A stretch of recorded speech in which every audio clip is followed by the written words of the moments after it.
여러분 안녕하십니까, 진성호입니다. 이재명 경기도지사는 며칠 전 민주당의 대통령 공식 후보로 선출됐습니다. 그런데 표정이 밝지 못합니다.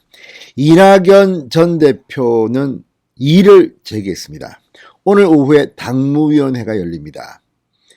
자, 어떤 결과가 나오든 원팀이 되기는 걸렀다는 평가가 나옵니다. 만약 결선 투표까지 가지 않고 이대로 봉합한다면 법적으로는 이낙연이 할 수 있는 일이 별로 많지 않습니다. 그러나 이재명의 원팀은 참가하지 않을 것 같습니다. 자, 지금 대장동 의혹 때문에 문재인 대통령이 직접 수사를 지시하고 이 미국에 도망갔다고 보이는 남욱 변호사가 빨리 들어가서 다 풀어버리겠다고 이야기합니다. 이런 가운데 문재인 대통령의 지시가 나오자마자 이 화천대유의 대주주 김만배 씨는 전격 구속영장이 신청됐습니다. 유동규도 지금 계속 몰리고 있습니다. 이런 가운데 대장동만큼이나 강한 또 다른 악재가 터졌습니다. 자, 이재명과의 스캔들 의혹에 휩싸여 있는 여배우 김부선 씨가 이재명 낙선운동을 선언했습니다. 자, 물론 이 김부선 씨의 주장이 옳은지 이재명의 주장이 옳은지는 알 수 없지만 이재명 지사가 김부선 씨를 법적 대응하지 않고 있는 것을 보면 이재명도 지금 속이 타들어갈 겁니다. 그런데 김부선 씨가 이렇게 낙선운동을 선언한 것은 그렇게 간단한 문제는 아닙니다.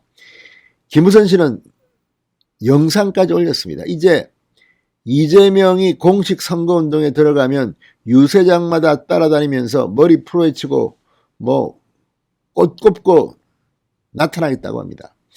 자, 여성의 한 온열에도 스리가 열린다고. 이 지금 김부선은 계속해서 SNS에 이재명을 타협하는 과거의 충격적 스토리들을 풀어왔습니다. 그런데 요즘은 김부선이 개입할 여지가 없습니다. 대장동이 워낙 뜨겁기 때문입니다. 그래서 한동안 숨죽이고 은인자중했던 김부선이 오늘 영상을 올렸습니다. 그리고 이재명에게 재를 팍팍 뿌렸습니다. 고춧가루를 팍팍 뿌렸습니다. 이재명의 앞날이 더욱 어두워진다는 생각이 듭니다. 진성호의 융단 폭격 시작합니다. 이재명 경기도지사를 융단 폭격합니다. 방송에 앞서 아직 진성호 방송에 구독자가 아니신 분은 붉은색 구독 버튼 눌러주십시오. 더 좋은 방송으로 보답하겠습니다. 자, 김부선 씨가 민주당 대선 후보로 선출된 이재명의 유세장마다 쫓아다니면서 낙선운동을 펼치겠다고 선언했습니다. 자, 방금 전 김부선 씨가 페이스북에 글을 올렸습니다. 이재명 낙선운동 선포식 영상입니다. 어제 오후 2시쯤 한강 언저리에서 라며 밀짚 모자와 검은 마스크, 코트를 입고 있는 영상을 올렸습니다. 약 1분가량의 이 영상에서 이제부터 이재명 후보가 코로나 핑계대며 얼마나 나올지 안 나올지는 몰라도요, 유세장마다 찾아다니면서 쫓아다니면서 시위해야 하니까 체력이 좋아야 한다. 하루에 2시간씩 마라톤을 다시 하기로 결심하고 나왔는데 쉽지 않다, 이렇게 말했습니다. 체력을 보강해서 이제 대통령 선거전이 열리면 유세장마다 쫓아다니겠다는 겁니다. 아무튼 골치 아픈 일이 벌어지고 있습니다. 자, 이어 김부선 씨는 두 손으로 X자를 그리면서 이재명은 아닙니다. 이재명은 절대 아니에요. 저를 믿으세요.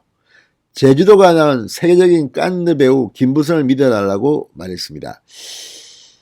자, 김 씨는 해당 게시글의 댓글에서도 이재명 후보 쫓아다녀야지 머리 풀어헤치고 꽃 하나 꽂고 미친 여자 흉내를 내겠다는 것 같습니다. 자, 그런데 이 김부선 씨가 이렇게 공개적으로 낙선운동을 한다고 하면 이재명 민주당도 그렇게 쉽지는 않습니다. 일단 김부선과 이재명의 관계에 대해서는 국민들 중 대부분이 알고 있지 않습니까? 의혹. 물론 지금 이 김부선 씨가 이재명을 상대로 민사소송을 내서 선거 재판이 진행 중입니다. 결과가 어떻게 나올지는 모르지만 점을 어떻게 해라, 신체 감정을 해라, 아무튼 굉장히 품격 낮은 이런 논쟁이 벌어지고 있습니다. 이재명 지사 입장에서 그런데 이런 존재가 있다는 것은 상당히 악재입니다. 가뜩이나 형수욕설 영상이 지난번 이 경선 현장에서 트럭에서 틀어져서 난리가 난 적이 있습니다. 자, 지난번 자유한국당의 인터넷 홈페이지에 이재명의 형수욕설 영상이 틀어졌는데 법원이 이것을 문제가 없다고 판단한 적이 있습니다. 자, 이제 본격적인 선거 캠페인이 열리면 이재명의 형수욕설 영상에 영화배우 김부선 씨가 머리를 헤쳐풀고 머리에 꽃을 꽂고 다니고 하면 이거 참 볼만하겠습니다. 무엇보다 대장동 의혹, 지금 남욱 변호사가 미국에서 들어오겠다고 합니다. 외교부가 여권을 무효화시키겠다고 했기 때문에 안 들어올 저간이 없습니다. 아이들이 아마 어린 모양입니다. 미국에서 교육을 받고 있다고 합니다. 자, 가장으로서 들어와서 이제 다 풀어버리겠다. 그리고 김만배 씨, 유동규 씨, 김만배가 제일 큰 형이라고 합니다. 유동규가 나이가 좀 4살 좀 어리다고 하는데, 유동규가 그분이 아니라면 이 천하동인 1호 배당금 1208억 원의 절반이 그분거란 건데 그분이 이재명일까요? 아무튼 이재명을 둘러싸고 지금 대통령 민주당 후보가 되면 이 컨벤션 효과 때문에 지금 뭐 엄청나게 지지율이 올라가야 되는데 지금 그 반대 현상이 일어나고 있습니다. 그런데 오늘 그동안 잘 보이지 않던 김부선 씨가 또 글을 올리고 낙선운동에 들어갔습니다. 내년 대통령 선거는 기대해도 좋을 것 같습니다. 진성호의 융단 폭격이었습니다. 여러분 감사합니다.